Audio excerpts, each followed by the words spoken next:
In 2015, Elizabeth Holmes was worth $9 billion. She was on the cover of Forbes. She was compared to Steve Jobs. Stanford professors called her a genius. The US military trusted her with soldiers' lives. And every single bit of it, every dollar, every headline, every life or death blood test result was built on a machine. That did not work. Elizabeth Holmes dropped out of Stanford at 19. Not because she failed, because she had a vision so large she couldn't wait. She wanted to democratize healthcare. A single drop of blood from a finger prick. Hundreds of tests. Results in under an hour. No needles, no labs, no waiting rooms. If it worked, and Holmes swore it worked, it would be the most important medical device ever built. Investors didn't just believe her, they lined up. Here's the scale of what we're dealing with. Theranos raised $945 million from some of the most powerful people on the planet. George Shultz, former U.S. Secretary of State. James Mattis, future Secretary of Defense. Henry Kissinger. Rupert Murdoch. Walgreens and Safeway signed partnerships worth hundreds of millions. At peak valuation, this was a $9 billion company.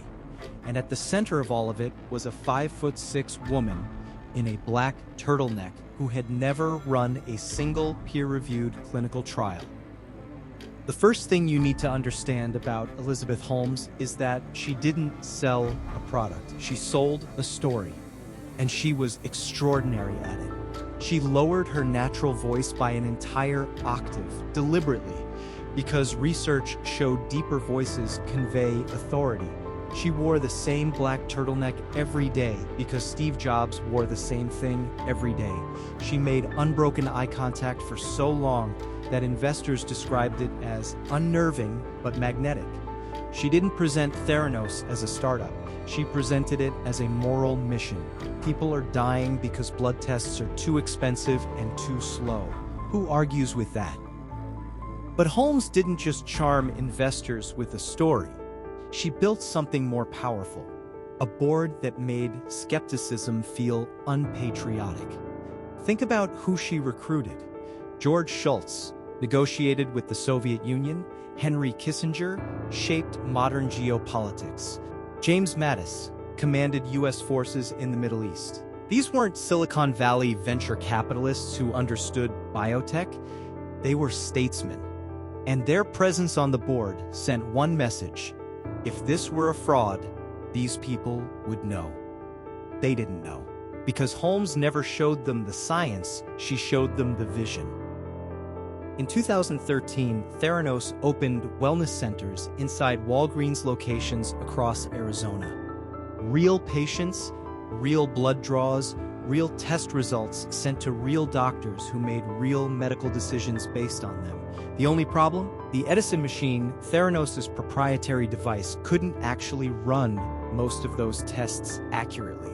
So Theranos was secretly using commercially available machines from Siemens and diluting patient blood samples to feed into them, then labeling the results as Theranos proprietary tests. Patients never knew, doctors never knew, Walgreens never knew. Inside Theranos, people knew. Tyler Shultz was a Stanford-trained scientist who joined Theranos in 2013, and he also happened to be George Shultz's grandson. He ran quality control tests on the Edison machine. The results were inconsistent, inaccurate, and in his professional assessment, dangerous. He raised concerns internally. He was told he was wrong. He went directly to his grandfather, one of the most powerful men on the board, and was told essentially to get back in line. When Tyler Shultz finally left the company, Holmes sent private investigators to follow him.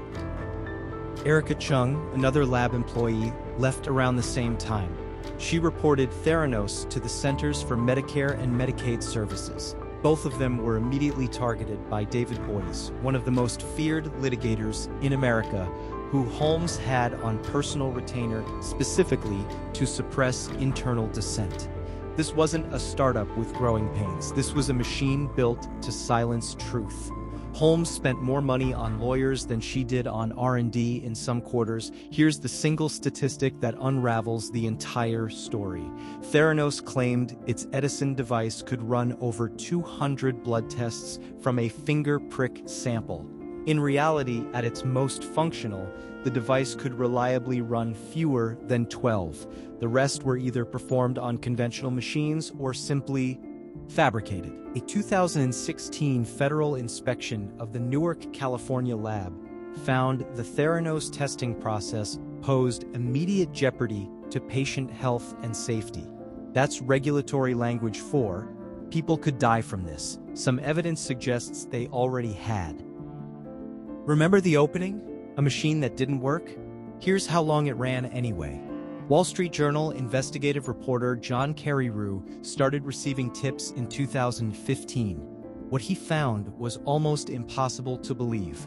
A company valued at $9 billion, used by hundreds of thousands of real patients, with contracts from the U.S. Department of Defense for battlefield diagnostics, running on a device that had never been independently validated by a single external scientist. Holmes wasn't just lying to investors. She was lying to the military. She had pitched Theranos machines as portable battlefield blood analyzers, soldiers in Afghanistan, life or death triage decisions. On results the machine couldn't reliably produce. When Carreyrou contacted Theranos for comment, Holmes didn't give him a statement.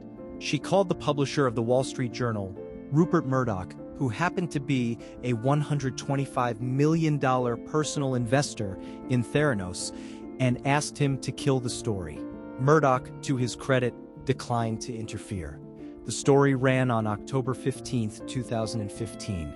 The headline, "Hot Startup Theranos Has Struggled with Its Blood Test Technology." Within 48 hours, the entire mythology began to collapse. Walgreens suspended the partnership, the CMS launched a full investigation, and Elizabeth Holmes, for the first time in her public life, had no answer. In 2016, Theranos voided or corrected 2 years of blood test results. Think about what that means. Every test result sent to a patient's doctor during that period, cancer screenings, cholesterol panels, HIV tests, pregnancy results, officially unreliable. Patients had made medical decisions based on those results. Some had started treatments, some had stopped them, some had been told they were healthy when they were not. By 2018, the SEC and Department of Justice had both filed charges. Holmes was accused of defrauding investors of $144 million. Her co-conspirator and former boyfriend Sunny Balwani, Theranos' president, was charged separately. The company was dissolved, the $9 billion valuation went to zero. Holmes' own personal net worth, which Forbes had pegged at $4.5 billion, was revised to nothing. Forbes issued a correction that has never been replicated in the magazine's history for a subject still living. In court, Holmes made a choice that stunned legal observers. She took the stand, and her defense was essentially, "I was abused, manipulated, and controlled by Sunny Balwani." She alleged a decade of psychological and sexual abuse at his hands, allegations Balwani denied completely. Her attorneys argued that she genuinely believed in Theranos' technology, that she was a victim, not a villain. The jury was unconvinced on most counts. On January 3, 2022, Elizabeth Holmes was found guilty on 4 counts of criminal fraud. She was sentenced to 11 years and 3 months in federal prison. Sunny Balwani was convicted on all 12 counts, including charges related specifically to patient harm. At sentencing, victims testified.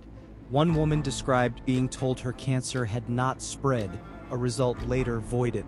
She had delayed treatment. She almost died. Another patient described months of mental anguish after a false positive result for a sexually transmitted disease.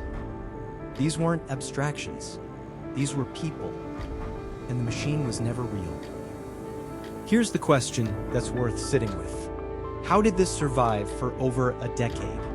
The answer is uncomfortable. Silicon Valley's fake-it-till-you-make-it culture gave fraud a respectable name. In tech, you ship a product that's 60% functional and iterate. In biomedical diagnostics, shipping a product that's 60% functional means patients get wrong results. The FDA, for most of Theranos' existence, had no jurisdiction over laboratory-developed tests, a regulatory gap Holmes exploited deliberately. The board never demanded peer-reviewed evidence because they didn't know to ask for it. And the investors, they were sold a mirror. They saw what they wanted to see. Theranos was shut down, Holmes is in prison, but the structural conditions that made Theranos possible are still operating. The FDA still struggles to regulate diagnostic software at the speed it's being developed. The culture of celebrity founder worship still overrides scientific due diligence in funding decisions, and the regulatory gap between Silicon Valley and biomedical reality, it's been patched but not closed. The next Theranos won't wear a black turtleneck, it'll be better dressed, better funded, and it'll have an AI component, which means fewer people will feel qualified to question it. Before you go, the most revealing thing about the Theranos story isn't the crime, it's the applause. At the height of the fraud, Holmes wasn't hiding in a boardroom. She was on TED stages, she was being handed awards, she was at the Clinton Global Initiative. The people clapping in those rooms weren't naive, they were experienced, they were intelligent, they chose the story over the evidence because the story was more beautiful than the truth. That's not a Theranos problem, that's a human problem, and it doesn't go away when someone goes to prison. If this story made you rethink how easily trust can be manufactured and skepticism can be disarmed, Bernie Madoff built an empire on the exact same human vulnerabilities. Different fraud, different era, same psychology. That was the previous video. If you haven't seen it yet, check it out. I'll link it